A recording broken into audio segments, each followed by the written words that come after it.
খুবই বিখ্যাত একজন নিউট্রিশনিস্ট যিনি কলকাতায় প্র্যাকটিস করেন বিভিন্ন জায়গায়। Tanima, welcome to prompt with Paramita. কেমন আছো? ভালো আছে। যারা জিমিং করে প্রচুর সাপ্লিমেন্টস ওরা ইউজ করে, এগুলো কি ভেরি হেলদি? একটা পেশেন্টের কথা বলি, ও জিম ইনস্ট্রাক্টর। ও অনেক সাপ্লিমেন্ট নিয়েছে, অনেক স্টেরয়েড নিয়েছে, তো একটা সময়ের পরে না নর্মাল বাড়ির খাবারই আর ও ডাইজেস্ট করতে পারছিল না। এখন নতুন কনসেপ্ট শুনছি তনিমা, ওম্যাড, তারপর শুনছি ফাস্টিং করা। তো এইগুলো কি, এটা কি শরীরের জন্য ভালো এই জিনিসগুলো? ফাস্ট করার ক্ষেত্রে আমি বলবো তোমায় যে ইনিশিয়ালি খুব ভালো রেসপন্স হয়, কিন্তু অ্যাট দ্য সেম টাইম এটা লং টার্মের জন্য নয়। 50 বছর বয়সের একজন ব্যক্তি, হ্যাঁ, তার হয়তো ডায়াবেটিক, সে ডায়াবেটিক, তার ট্রাইগ্লিসারাইডস আছে এবং তার ট্রাঙ্কুলার ওবেসিটি আছে, মানে তার ভুঁড়ি আছে, এই ট্রাঙ্কুলার ওবেসিটি আছে, এরম ধরনের এরম কন্ডিশন লোকেদেরকে তুমি কিরম ধরনের ডায়েট দেবে বা কিরম ধরনের ডায়েট তুমি সাজেস্ট করবে? আমার অনেক পেশেন্ট আছে, আমি অনেককে জানি যারা কিন্তু working at the same time নিজে কুক করে খায়। তো যে যতটা সম্ভব আলট্রা প্রসেস ফুডটাকে অ্যাভয়েড করতে, স্টোরড ফুড না খেতে, ফ্রেশ কুক করো, সেটা মিনিমাম কিছু হোক, যদি একটা বোল অফ স্যালাড হয় বা বোল অফ স্যুপ হয় সেটাই সাফিসিয়েন্ট।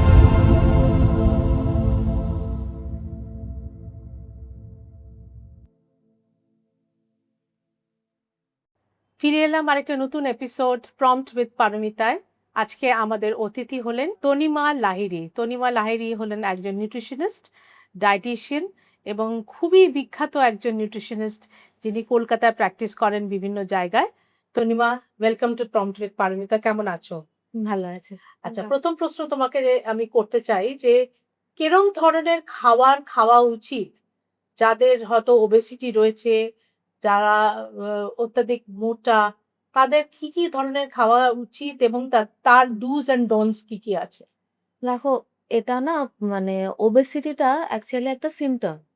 হুম, আ কোনো একটা ডিজিজ থাকে যার সাথে অ্যালায়েড ওবেসিটিটা আসে। হুম, তো প্রথমত আমাদের সেটা রুল আউট করতে হবে যে কি কারণে, মানে ওবেসিটি এটাইমোলজিটা আমাদের জানাটা দরকার। হুম, অ্যান্ড ওবেসিটি মানে শুধু কিন্তু ক্যালোরি ক্যালকুলেট করা, ক্যালোরি কমিয়ে দিলাম সেটা নয়। আমাকে দেখতে হবে যে পার্টিকুলার আমি যে ইন্ডিভিজুয়ালের জন্য করছি, তার লাইফস্টাইল কিরকম, তার একটা প্রপার ডায়েট হিস্ট্রি নেওয়া।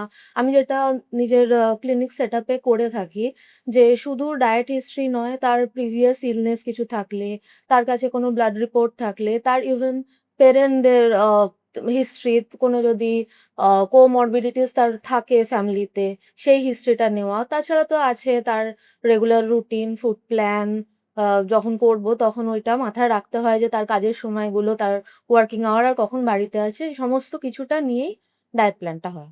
আচ্ছা, তাহলে এখানে কি exercise important with diet? Exercise important, and যাদের ক্ষেত্রে একমাত্র বেডরিডেন পেশেন্ট বা ধরো এল্ডারলি পেশেন্ট, যাদের মুভমেন্ট সেভাবে নেই, সেক্ষেত্রে ডায়েটটাই তোমার 70-80% রোল প্লে করে। আদারওয়াইজ যদি তার সাথে এক্সারসাইজ করা যায়, সেক্ষেত্রে মাসল লসটাকে আমরা অনেকটা কমাতে পারি। প্লাস হচ্ছে স্ট্যামিনা লেভেল, যেটা ওয়ার্কিং যারা ইয়াং জেনারেশন তাদের জন্য খুব ইম্পোর্টেন্ট। তো diet and exercise goes hand by hand. Very good. আমাকে বলো তো, যে পোর্শন কন্ট্রোল যে জিনিসটা আমরা বলি, রাইট। এই পোর্শন কন্ট্রোল এই কনসেপ্টটা কি? পোরশন কন্ট্রোল অ্যাকচুয়ালি কি হয় না যে তুমি যখন তোমার প্লেটটা সাজাচ্ছ, তখন তোমাকে অনেক জিনিস মাথায় রাখতে হয়। মানে আ তুমি নিজে দেখতে পাচ্ছ যে তোমার হয়তো আজকে তুমি বাইরে খাচ্ছ, তো সেখানে তোমার ফ্যাট কনটেন্টটা বেশি, বা তুমি একটা প্রসেসড ফুড খাচ্ছ। তুমি জানছোই সেখানে তোমার রিফাইন সুগারও আছে, ফ্যাটও আছে। তো পোরশন সাইজ কি তুমি তার সমান পরিমাণ যদি ভেজিটেবলও নাও সারাদিনের ডায়েটে, বা যখন একটা প্লেট সাজাচ্ছ তার ওয়ান মানে হাফ পোর্শনটা যদি তোমার ভেজিটেবল থাকে, তো সেটা মানে সেইভাবে তোমাকে প্ল্যানটা করতে হবে অ্যাকর্ডিং টু তোমার রিকোয়ারমেন্ট অ্যান্ড অ্যাভেলেবিলিটি। আচ্ছা, আ একটা নরমাল, যেকোনো একটা নরমাল ইন্ডিভিজুয়াল যার কোনো ধরনের সিম্পটমস নেই, কোনো ধরনের এলিমেন্টস রাইট। নেই, তার জন্য একটা ডায়েট প্ল্যান, একটা নরমাল ডায়েট প্ল্যান কেমন হবে? ফর এক্সাম্পল, একজন মানুষ তোমার কাছে এসছে, ক্লায়েন্ট, তার জন্য কিরকম ভাবে ডায়েট প্ল্যান করবে starting from breakfast to dinner? এখানে অনেক সময় হয় কি যে পেশেন্ট নয় সে, তার কোনো রকম ইলনেস নেই। কিন্তু তার না একটা ডায়েটারি গোল থাকে। তো তারা এসে আমাকে প্রম্পটলি সেটাই বলে যে আমি ৫ কেজি ওজন কমাতে চাই বা কিছু। ও হয়তো তার সামনে কিছু কাজ আছে, মডেলিং হতে পারে বা যা কিছু হতে পারে। তো সেক্ষেত্রে সেইটা মাথায় রাখতে হয়। আর যদি তুমি আমাকে এরম বলো যে পুরোপুরি হেলথি লাইফস্টাইল, তখন আমাকে দেখতে হয় যে ম্যাক্রোনিউট্রিয়েন্ট আর মাইক্রোনিউট্রিয়েন্ট এতে কি সাফিসিয়েন্ট পাচ্ছে? সবসময় এরম নয় যে কোনো এক্সপেনসিভ ফুড। হুম। কিন্তু রেগুলার তার যা ডায়েট তার মধ্যে থেকে খুব অ মানে লোকালি অ্যাভেইলেবল ফুড দিও যাতে তার নিউট্রিশনাল নিড টা ফুলফিল হয় সেটা দেখতে হয়। আমাকে বলো যে একজন ৫০ বছর বয়সের একজন ব্যক্তি, হ্যাঁ। হ্যাঁ? তার হয়তো সে ডায়াবেটিক, তার ট্রাইগ্লিসারাইডস আছে এবং তার ট্রাঙ্কুলার ওবেসিটি আছে। মানে তার হুম, ভুঁড়ি আছে। হুম, হুম, হুম। সেই ট্রাঙ্কুলার ওবেসিটি আছে। এরম কন্ডিশন লোকেদেরকে তুমি কিরম ধরনের ডায়েট দেবে? বা আচ্ছা, কিরম ধরনের ডায়েট তুমি সাজেস্ট করবে? পোস্ট কোভিড না এই উম ডিরেঞ্জড লিপিড প্রোফাইল খুব বেড়ে গেছে। হুম, আর সবথেকে যেটা চিন্তার ব্যাপার যে ট্রাইগ্লিসারাইডটা বেশি আর এইচডিএল যেটাকে আমরা ভালো কোলেস্টেরল বলি সেটা কম। তো হুম। সেক্ষেত্রে কিন্তু কার্ডিওভাস্কুলার ডিজিজের রিস্কটা অনেক বেশি বেড়ে যায়। বেশি বাড়ে। তো সেক্ষেত্রে এক তো তোমার ট্রাইগ্লিসারাইডটাকে কমাতে গেলে এএলএ যেটা আলফা লিনোলেইক অ্যাসিড সেই সোর্স গুলো বেশি করে দিতে হয়। সেটাতে কি হয় যে তোমার ট্রাইগ্লিসারাইডও কমবে, তার সাথে কিন্তু তোমার এইচডিএল, এলডিএল পুরোটাই কমে। তো হুম, এএলএর সোর্স গুলো ফ্ল্যাক্সিড, ফ্ল্যাক্সিড। চিয়া সিড এগুলো না ক্যানোলা অয়েল আমাদের এখানে এভেইলেবল না। কিন্তু আমাদের এখানে যেগুলো এভেইলেবল সেগুলো থেকে নেওয়া যেতে পারে। সয়াবিন অয়েল আমাদের এখানে ওয়াইডলি এভেইলেবল আর খুব ভালো সোর্স এএল এর। কিন্তু আর এট দ্য সেম টাইম তোমাকে এইচডিএল লেভেলটাকেও রেজ রাখতে হবে। সেটার জন্যে আবার তোমাকে আ মিউফা মানে মোনো আনস্যাচুরেটেড ফ্যাটি অ্যাসিডটা কনজিউম করতে হবে। মোনো আনস্যাচুরেটেড ফ্যাটি অ্যাসিড যেমন অলিভ অয়েলে এভেইলেবল আছে। আমাদের যেটা ওয়াইডলি ইউজ হয় মাস্টার্ড অয়েল যেটা মানে আমাদের এই হাই টেম্পারেচার কুকিং এর জন্য খুবই আ আইডিয়াল। হুম, তো সেইগুলোকে ইনকর্পোরেট করাটা দরকার হয়। এবার এটা তো গেল তোমার ট্রাইগ্লিসারাইড অ্যান্ড কোলেস্টেরল এর পার্টটা। বিপি যদি রেজ থাকে তো সেক্ষেত্রে সল্ট রেস্ট্রিকশনটা খুব ইম্পোর্টেন্ট। হুম। And overall calorie control and at the same time protein adequate প্রোটিনটা দিতে হয় যাতে কি হয় যে মাসল লসটা না হয়। যে যখন একটা ড্রাস্টিক ওয়েট লস হয় না তাতে সবার আগে যেটা হয় যে মাসল মাসল লস। লসটা হয়। তো সেটাকে দেখতে হবে। আচ্ছা, যদি একজন ব্যক্তি ৪০ বছর বয়স থাকে, কারণ এগুলো আমাদের কাছে কোয়েরি আসতে থাকে। হুম, তো ৪০ বছর বয়স আছে, তার স্লাইট ওবেসিটি আছে কিন্তু তার থাইরয়েড আছে। হুম, হুম, হুম।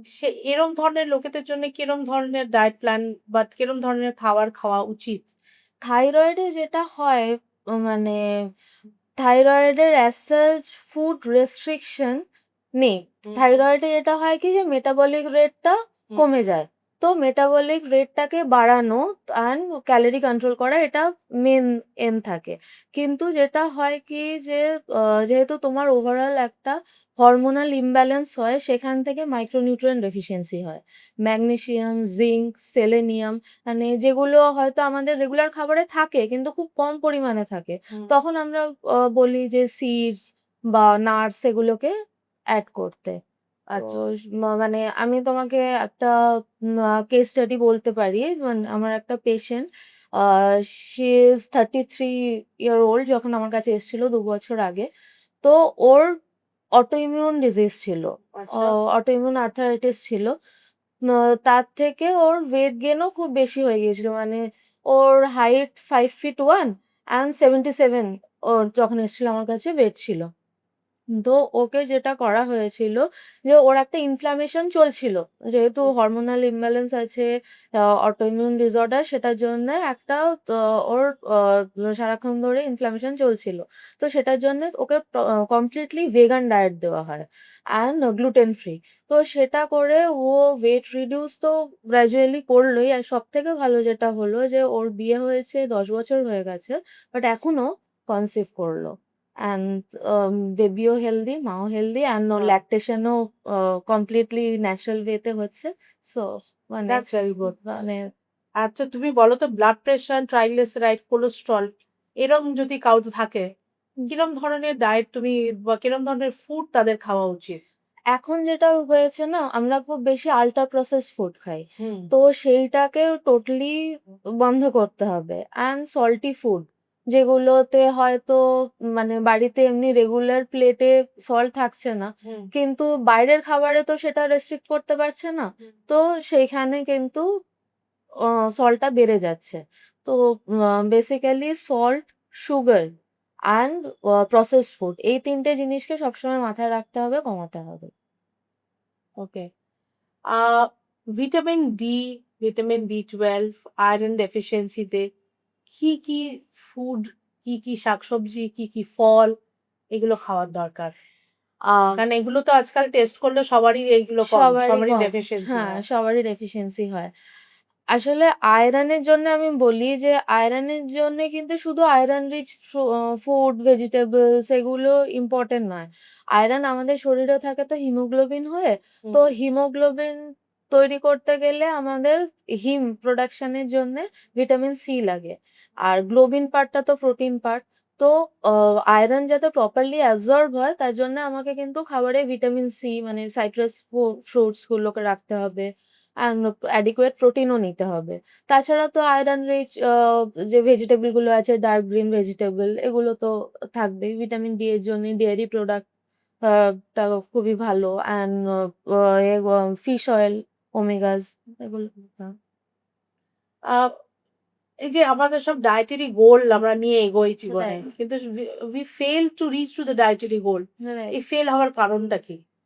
অ্যাকচুয়ালি কি হয় না যে অ হঠাৎ করে যখন মনে হয় যে না আমার অনেকটা ওজন বেড়ে গেছে, তখন আ মানে খুব স্ট্রিক্ট ডায়েট একদম সব বাদ দিয়ে বা মিল স্কিপ করে লোকে ড্রাস্টিক্যালি ওয়েট রিডিউস করে। আর এটাতে না মানে ইনিশিয়ালি তোমার ওয়েট রিডাকশন হয়েও যাবে। হুম, বাট লং টার্ম এ এটা কিন্তু তোমার থাকবে না। হুম। কারণ কি হয় যে একটা তো আছে যে মুডের সাথে আমাদের আ খাওয়ার স্ট্রেস প্যাটার্নস হ্যাঁ, হ্যাঁ।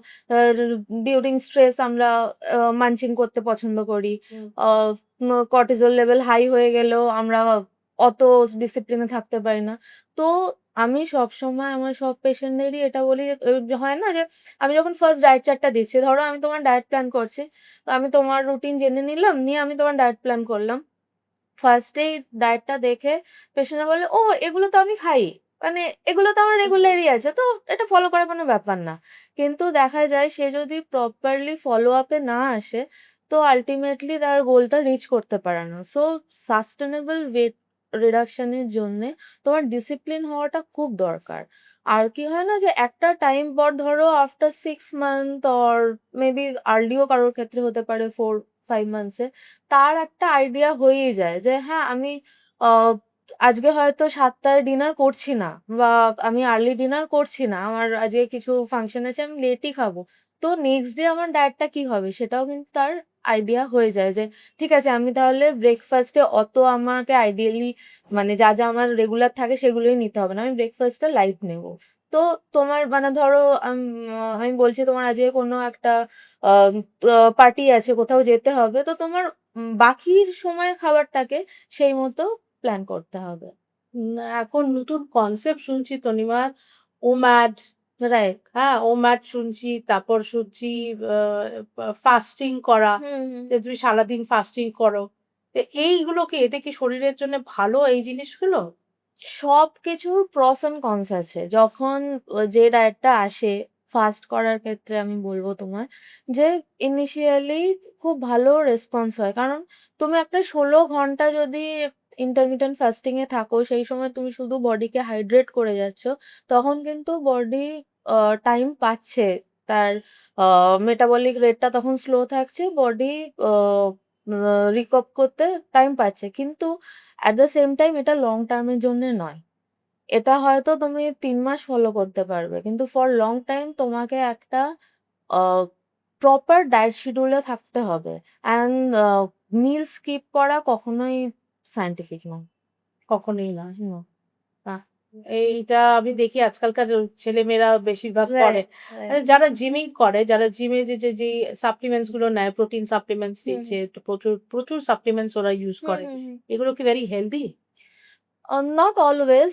যদি কোনো অ্যাথলেট হয়, সে তার কম্পিটিশন আছে, সেক্ষেত্রে অনেক সময় অ তাদের ওপরে একটা প্রেশারও থাকে যে আ এতটা অ ওয়েট বানাতে হবে, এরকম মাসল স্টেরয়েডস ও করতে নেয়। হবে। স্টেরয়েডস নেয়, তাই জন্য খুব তাড়াতাড়ি আমার কম্পিটিশনে নামতে হবে।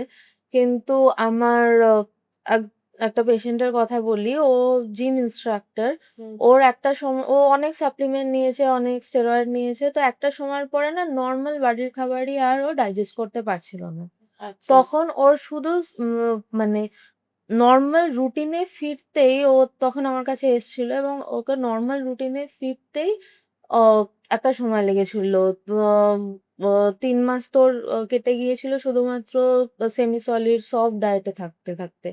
তার কারণ হচ্ছে কিনা যে কোনো রকম ফরেন ফুড, সেটা তুমি লং টার্মে নিলে যেমন ড্রাগের একটা সাইড ইফেক্ট থাকে, তেমনি সাপ্লিমেন্টেরও সাইড ইফেক্ট থাকে। তো সেটা তুমি লং টার্মে নিলে কিন্তু তার অ্যাডভার্স ইফেক্ট গুলোর জন্যও তোমার রেডি থাকতে হবে।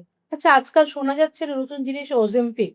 হুম। এটা কি? ozempic জিনিসটা কি? মানে ozempic বলছে দিলে নাকি রোগা হওয়া যায়। এরকম আমি একজনের সঙ্গে খুব কিছু রিসেন্টলি একটা ইন্টারভিউতে আমি ফেস করেছি। তো উনি বলছেন ozempic নিয়েছেন এবং ১০ মাসে ১০ কেজি ওজন হুম, কমিয়েছেন। হুম, হুম। খুব নামকরা বিখ্যাত একজন শিল্পী।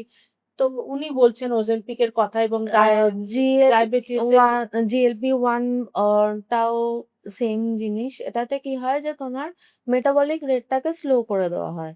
তো অ তাতে কি হয় যে তোমার মাসল লসটা হচ্ছে না। কিন্তু আ এক্সিস্টিং ফ্যাট যেটা হয় থাকে বার্ন হয়ে যায়। কিন্তু দ্যাট এগেইন তোমার ওই ৬ মাসেরই একটা টাইম ফ্রেম। তুমি যদি টানা বছরের পর বছর নিতে চাও, নিতে থাকো, তখন কিন্তু তোমার ব্লাড প্রেশারও আ ল মানে ডিরেঞ্জ হয়ে যায়। আন সুগারও ডিরেঞ্জ হয়ে যায়। তো এটা লং টার্ম এর জন্য নয়। তোমাকে লং টার্ম এ সেই ডায়েটটাই ফলো করতে হবে। Diet and exercise. Right. Hmm. Exercise এর মধ্যে তুমি কি রেকমেন্ড করো? মানে যোগায় রেকমেন্ড করো না জিম রেকমেন্ড করো? এটা তো ডিপেন্ড করে আ ইন্ডিভিজুয়াল মাইন্ড সেটআপ এর উপরে। কিন্তু আজকালকার দিনে যেরকম আ কাজের ধরন এবং যেরকম স্ট্রেস, আমার আ মানে সবসময় মনে হয় যে তুমি যাই করো না কেন তার সাথে একটু মেডিটেশনও করাটা দরকার। তো মানে তুমি তোমার বডির সাথে কানেকশন থাকাটা খুব দরকার। যে বডি কিন্তু বডি অ্যান্ড সবসময়, মাইন্ড, ফার্স্ট হ্যাঁ, বডি অ্যান্ড সোল। বডি কিন্তু তোমাকে সবসময় সিগন্যাল দিতে থাকে। তো সেটাকে প্রপারলি বোঝা, এটা খুব দরকার। আচ্ছা, এবার আমি শেষ সেট অফ কোয়েশ্চেন এ আসবো। আর ভেরি ইম্পোর্টেন্ট কোয়েশ্চেন, যেটা হলো মিড এজড ওমেন তারা দেখা যায় যে পায়ে ব্যথা, রাইট। স্পেশালি যারা পেরিমেনোপজাল স্টেজে রয়েছে বা মেনোপজাল স্টেজ হচ্ছে, তাদের হট ফ্ল্যাশেস হচ্ছে হুম। এবং বিভিন্ন ধরনের তাদের শারীরিক প্রবলেমস গুলো রাইট, চলে আসতে থাকে রাইট। একটা এজের পর থেকে। সেটা 40 প্লাস থেকেই এখন হুম। শুরু হচ্ছে। 40 কেন, এখন রাদার 35 রাইট। হ্যাঁ, থেকে একদম। শুরু হয়ে যাচ্ছে মেয়েদের জন্যে। এই সময় কিরম ধরনের ডায়েট, এই যারা ধরো পেরিমেনোপজাল বা মেনোপজাল স্টেজে যাচ্ছে, অ্যাঙ্গার ইস্যুস হচ্ছে, হুম, ডিপ্রেশন হচ্ছে, অনেক রকমের তো শরীরের মধ্যে দিয়ে হুম। হরমোনস এর প্রবলেম হয়। তো তখন কিরম ধরনের ডায়েট খাওয়া উচিত বা কি ধরনের লাইফস্টাইল মেইনটেইন করা উচিত? হুম। এটা আমাকে তুমি বলো। ১ম এই আমি তোমায় বলি যে এখন যে লোকে এটা অ্যাড্রেস করছে, এটা অনেক বড় ব্যাপার। আগে কিন্তু লোকে এটা অ্যাড্রেসই করত না। সিওর। মানে আমরা জানি না মা ঠাকুমার কবে মেনোপজ হয়েছে, আমাদের কাছে কোনো খবরই নেই।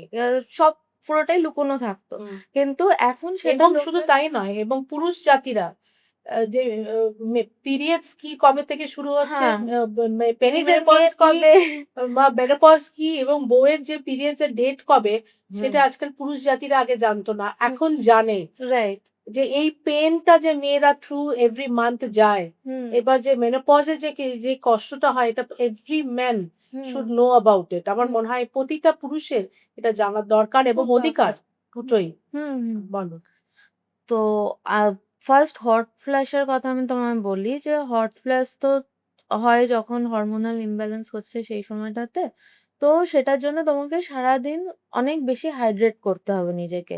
অ্যান্ড বডি টেম্পারেচারটাকেও মেইনটেইন করতে হবে যে আ আমি বলছি না তুমি সারাক্ষণ এসি এনভায়রনমেন্টে থাকবে। কিন্তু তুমি যেখানেই থাকো না কেন একটু লাইট ক্লোদিং যেটাতে মানে এয়ারেবল তো তাতে কি হবে না মানে তুমি এই জিনিস এইটা তোমার হবেই। কারোর কম কারোর বেশি। কিন্তু এটাকে ওভারকাম করার জন্য তোমাকে নিজেকে প্রচুর হাইড্রেট করতে হবে। আর যেটা তুমি বলছিলে জয়েন্ট পেইন বা আ স্লিপ স্লিপ আপনিয়া ডেফিসিয়েন্সি হুম, হুম। আ এই যেগুলো হয় এগুলো সবই তো মাইক্রোনিউট্রিয়েন্ট ডেফিসিয়েন্সির জন্যে। তার জন্য vitamin D, calcium, magnesium, zinc, selenium এগুলো তো লাগে। ম্যাগনেসিয়ামটা তো ইনফ্যাক্ট আমি বলব যে পেরিমেনোপজাল টাইম থেকেই নেওয়া উচিত। মানে কারণ ঘুমের জন্য নাকি? না ঘুমের জন্যে, স্ট্রেস, ডাইজেশন সবকিছুর জন্যেই। মানে ম্যাগনেসিয়ামের অনেক কটা রোল আছে। তো স্ট্রেসটা তো একটা মেজর ফ্যাক্টর আজকালকার দিনে। তো সেটাকে ওভারকাম করার জন্যে আ ম্যাগনেসিয়াম সব ফুডেই থাকে। কিন্তু আমাদের তো ন্যাচারাল ফুড কনজাম্পশন ও কমে গেছে। তো সেক্ষেত্রে যদি সাপ্লিমেন্টস। প্রয়োজন হয় তো সাপ্লিমেন্ট নিতে হয়। তো তোমার কোনো এরকম আছে বা কোনো প্রোডাক্ট মানে বা কোনো সাপ্লিমেন্টস? হ্যাঁ, আমি আ আমার সাবজেক্ট ফুড প্রসেসিং। সো আমি কি করি যে পেশেন্টদের সাপ্লিমেন্ট রিকোয়ারমেন্ট থাকলে ফর্মুলেশনটা আমিই করি। এরপর আমার হ্যান্ডস আছে তারা আল্টিমেটলি প্রোডাক্টটাকে দেয়। আচ্ছা ওরা নিজেরা বানিয়ে দেয়? হ্যাঁ। ও দ্যাটস ফ্যান্টাস্টিক। হুম, হুম। মানে পুরো সাপ্লিমেন্টটা পুরো জিনিসটা প্রসেসিং করে রাইট। বানিয়ে তোমরা দাও। হুম। Very good. তো আ তুমি যদি আমাদের নতুন প্রজন্মর জন্য যদি কিছু টিপস দাও যে কিরকম ওদের লাইফস্টাইল হওয়া উচিত, সকাল থেকে রাত অব্দি ওদের কিরকম ভাবে চলা উচিত যাতে হেলদি থাকতে পারে, যাতে বিভিন্ন রোগ না হতে পারে এবং আমাদের ইন্ডিয়াতে আ ব্লাড সুগার এবং কার্ডিয়াক এইটা হয়ে গেছে এপিডেমিক। হুম, এর থেকে একদম। কি করে আমরা বেরিয়ে আসতে পারবো সেটার জন্য যদি বলো? আমি ইয়াং জেনারেশনের জন্য তো একটা আমি ভীষণই আশাবাদী যে এখনকার ইয়াং জেনারেশন কিন্তু এরম নয় যে আমি রান্না জানি না। আমি আমার অনেক পেশেন্ট আছে, আমি অনেককে জানি যারা কিন্তু working at the same time নিজে কুক করে খায়। So be it man or a lady. অনেকেই আছে এরকম আজকালকার দিনে ওই জেন্ডার ডিসক্রিমিনেশন টাও সেইভাবে নেই। তো হুম। ব ইয়াং জেনারেশন অনেক বেশি আমাদের থেকে মডার্ন এই দিক দিয়ে। অ্যান্ড ওদের জন্যে আমি সবসময় বলব যে যতটা সম্ভব আল্ট্রা প্রসেসড ফুডটাকে এভয়েড করতে, স্টোরড ফুড না খেতে, ফ্রেশ কুক করো সেটা মিনিমাম কিছু হোক। যদি একটা বোল অফ স্যালাড হয় বা বোল অফ স্যুপ হয় সেটাই সাফিসিয়েন্ট। কিন্তু যখন যেটা খাবে ফ্রেশলি কুক করো অ্যান্ড যতটা সম্ভব বাইরের খাবারটাকে আর এভয়েড এক্সারসাইজ, করো। এক্সারসাইজ, এক্সারসাইজ তাই তো? না, না মানে এক্সারসাইজ ফ্রিক হয়ে লাভ নেই। এক্সারসাইজ ততটাই করা দরকার যতটা তোমার রিকোয়ারমেন্ট। যদি এরকম হয় যে হ্যাঁ, আমার 9 to 5 জব সেক্ষেত্রে আমার কিন্তু ও নরমাল স্ট্রেচিং এনাফ।